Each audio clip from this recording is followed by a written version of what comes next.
Hello അസ്സലാമു അലൈക്കും welcome back to my channel. എന്തെല്ലാ എല്ലാവർക്കും സുഖം തന്നെയാന്ന് വിചാരിക്കുന്നത്. അൽഹംദുലില്ലാ ഞാനിവിടെ സുഖമായിട്ട് തന്നെ ഇരിക്കുന്നത്. കുറേ ദിവസം കൂടിയിട്ട് ഇന്ന് നല്ലൊരു ചോറും കറിയും ഉണ്ടാക്കിയിട്ടുണ്ടായിരുന്നു. അപ്പോൾ അതൊക്കെ ഇൻക്ലൂഡ് ആക്കിക്കൊണ്ടുള്ള ഒരു കുഞ്ഞു വ്ലോഗാണ് കാണിക്കുന്നത്. എല്ലാവരും വീഡിയോ മുഴുവനായിട്ട് തന്നെ കണ്ടുനോക്കുക. പിന്നെ നമ്മുടെ കഴിഞ്ഞ വീഡിയോയിൽ തലേന്ന് രാത്രി തന്നെ പിറ്റേന്നേക്ക് വേണ്ടിയിട്ടുള്ള കുറച്ച് കാര്യങ്ങളൊക്കെ ഒരുക്കി വെച്ചിട്ടുണ്ടായിരുന്നു. അപ്പോൾ അതൊക്കെ യൂസ് ആക്കിക്കൊണ്ടാണ് ഇന്ന് ചോറും കറിയൊക്കെ ഉണ്ടാക്കിയിട്ടുണ്ടായിരുന്നത്. അപ്പോൾ അതൊക്കെ എന്നിട്ട് ഇന്നത്തെ വീഡിയോയിൽ കാണിക്കുന്നത്. എല്ലാവരും വീഡിയോ മുഴുവനായിട്ട് തന്നെ കാണാനായിട്ട് നോക്കുക. വീഡിയോ കണ്ടുകൊണ്ടിരിക്കുമ്പോൾ നിങ്ങൾക്ക് വീഡിയോ ഇഷ്ടമാണെങ്കിൽ ഒന്ന് ലൈക്ക് ചെയ്യുക, ഫ്രണ്ട്സിനും ഫാമിലിക്കും ഒക്കെ ഒന്ന് വീഡിയോ ഷെയർ ചെയ്ത് കൊടുക്കുക. എന്നും പറയുന്ന പോലെ തന്നെ നമ്മൾ വീഡിയോനെ കുറിച്ചിട്ടുള്ള അഭിപ്രായങ്ങൾ എന്ത് തന്നെയായാലും അതൊന്ന് കമൻറ്റായിട്ട് അറിയിക്കുക. നമ്മളെ ചാനൽ ആദ്യമായിട്ട് കാണുന്നവരാണെങ്കിൽ ഒന്ന് സബ്സ്ക്രൈബ് ചെയ്തിട്ട് സപ്പോർട്ട് ചെയ്യുക. ബെല്ലൈക്കണിൽ ഓൾ കൂടെ ഒന്ന് എനേബിൾ ചെയ്യുക. എന്നാൽ പിന്നെ നമുക്ക് വീഡിയോയിലോട്ടേക്ക് പോവാം. അടിക്കലും തുടക്കലും ക്ലീനിങ് പരിപാടികളൊക്കെ കഴിഞ്ഞിട്ടുണ്ട്. പിന്നെ ഞാൻ തുണികളൊക്കെ തിരുമ്പാൻ വേണ്ടിയിട്ട് വാഷിംഗ് മെഷീനിലേക്ക് ഇട്ട് കൊടുത്തിട്ടുണ്ട്. അതൊക്കെ കഴിഞ്ഞിട്ട് കിച്ചണിലേക്ക് വന്നിട്ടുണ്ട്. പുറത്ത് നല്ല മഴ പെയ്തുകൊണ്ടിരിക്കുന്നുണ്ട്. ചോറ് വെക്കാനുള്ള വെള്ളം ഗ്യാസിലേക്ക് വെച്ച് കൊടുത്തിട്ടുണ്ട്. അപ്പോൾ അതിന് വേണ്ടിയിട്ടുള്ള അരിയും കൂടെ നല്ലോണം കഴുകിയിട്ട് ഇട്ട് കൊടുക്കുന്നുണ്ട്. ചോറ് വെക്കുന്ന സമയത്ത് അരിൻ്റെ കൂടെ തന്നെ ഉപ്പും കൂടെ ചേർത്ത് കൊടുക്കലുണ്ട് കേട്ടോ. ഞാൻ എല്ലാവരും ഇങ്ങനെ ചോറുണ്ടാക്കുന്ന സമയത്ത് ഉപ്പും കൂടെ ഇടലുണ്ടോ ഇല്ലയോ എന്നറിയില്ല. പക്ഷേ ഞാൻ ചോറുണ്ടാക്കുമ്പോൾ ഉപ്പില്ലാത്ത ചോറ് കഴിക്കാൻ എന്തോലെയല്ലേ ഉണ്ടാവുക. അതുകൊണ്ട് അരിൻ്റെ കൂടെ തന്നെ കുറച്ച് ഉപ്പ് കൂടെ അങ്ങ് ഇട്ട് കൊടുക്കലുണ്ട് കേട്ടോ. നിങ്ങൾക്കൊക്കെ എങ്ങനെയാണ് ചോറുണ്ടാക്കുമ്പോൾ ഉപ്പിട്ട ചോറാണോ ഉപ്പിടാത്ത ചോറാണോ ഇഷ്ടം എന്നുള്ളതൊന്ന് കമൻറ്റ് ചെയ്യണേ. അപ്പോൾ അരി ഇട്ട് കൊടുത്തിട്ടുണ്ട്. അപ്പോൾ അതൊന്ന് തിളച്ച് വരട്ടെ. പിന്നെ തലേന്ന് ഞാൻ പറഞ്ഞിട്ടില്ലേ കുറച്ച് കാര്യങ്ങളൊക്കെ റെഡിയാക്കിയിട്ട് ഫ്രിഡ്ജിലേക്ക് വെച്ചിട്ടുണ്ടായിരുന്നു എന്ന്. അപ്പോൾ അതൊക്കെ എടുത്ത് പുറത്തേക്ക് വെച്ചിട്ടുണ്ട്. കറി ഉണ്ടാക്കാൻ വേണ്ടിയിട്ട് നല്ല മുരിങ്ങക്കായ് കട്ട് ചെയ്ത് വെച്ചിട്ടുണ്ടായിരുന്നു. മുരിങ്ങക്കായിലേക്ക് ഉള്ളി, തക്കാളി, പച്ചമുളക് അങ്ങനത്തെ കാര്യങ്ങളൊക്കെ കട്ട് ചെയ്തിട്ടിട്ടുണ്ടായിരുന്നു.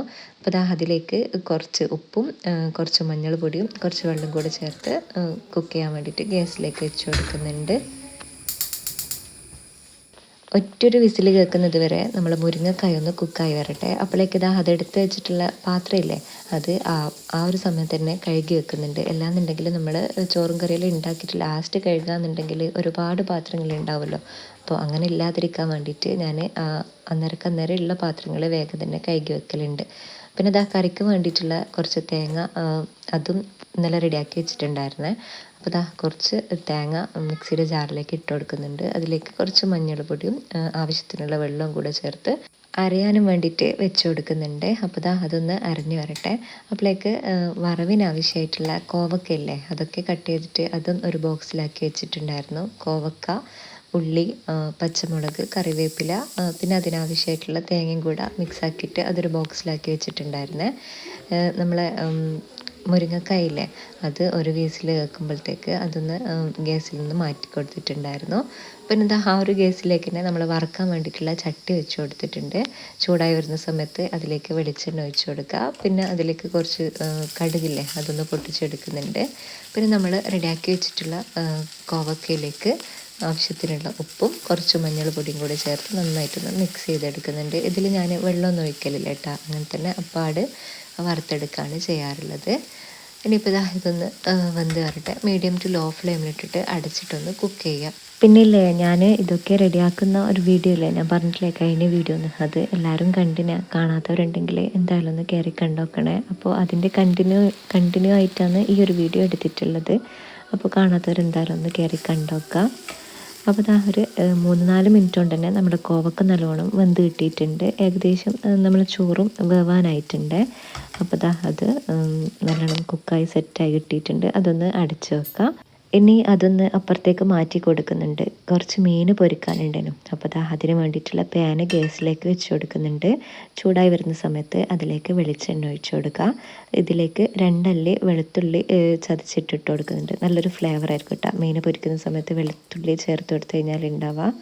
പിന്നെ നല്ല മത്തി ഉണ്ടായിരുന്നേ. അപ്പോൾ അത് ഉപ്പും മുളകും മഞ്ഞളൊക്കെ പെരക്കിയിട്ട് ബോക്സിലാക്കിയിട്ട് ഫ്രിഡ്ജിൽ വെച്ചിട്ടുണ്ടായിരുന്നു. അങ്ങനെ അതൊക്കെ ഒന്ന് പൊരിക്കാൻ വേണ്ടിയിട്ട് ഇട്ട് കൊടുക്കുന്നുണ്ട്. അപ്പോഴേക്ക് നമ്മുടെ ചോറ് ഏകദേശം വെന്ത് സെറ്റായിട്ട് കിട്ടിയിട്ടുണ്ട്. ഇടയ്ക്കിടെ ഇങ്ങനെ നോക്കുന്നുണ്ടായിരുന്നു കേട്ടോ ചോറ് വെന്തിനോ ഇല്ലയോ എന്നുള്ളത്. അപ്പോൾ ഇപ്പോൾ നോക്കുന്ന സമയത്ത് കറക്റ്റായിട്ട് വെന്ത് വന്നിട്ടുണ്ട് ചോറ്. ഇനി ഇതൊന്ന് വാർത്തെടുക്കട്ടെ.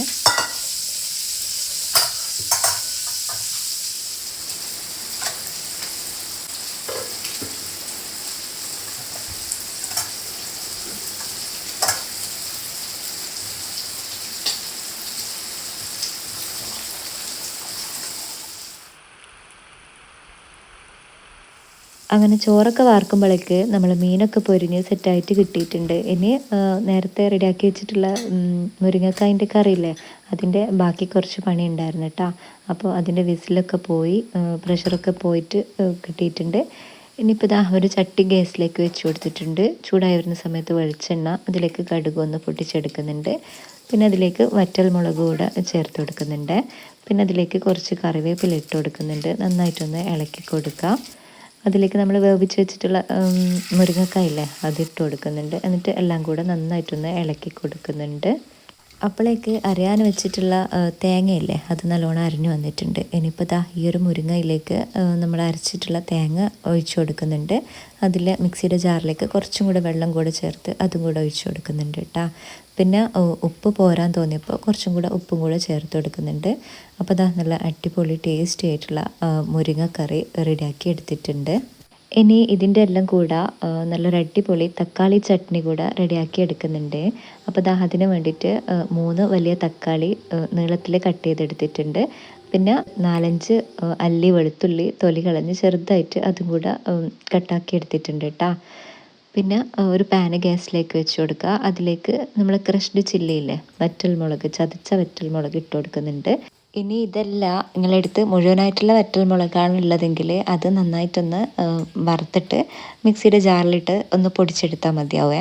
ഇപ്പോൾ ദാ ഞാനിത് ക്രഷ്ഡ് ചില്ലിയില്ലേ, ചതച്ച മുളക് നന്നായിട്ട് വറുത്തെടുത്താൽ മാത്രമേ നമ്മൾ തക്കാളി ചട്നി നല്ല ടേസ്റ്റിൽ കിട്ടുള്ളൂ. അപ്പോൾ കരിഞ്ഞു പോവാത്ത രീതിയിൽ കുറച്ചധികം സമയത്ത് നന്നായിട്ടൊന്ന് വറുത്തെടുത്തിട്ടുണ്ട്.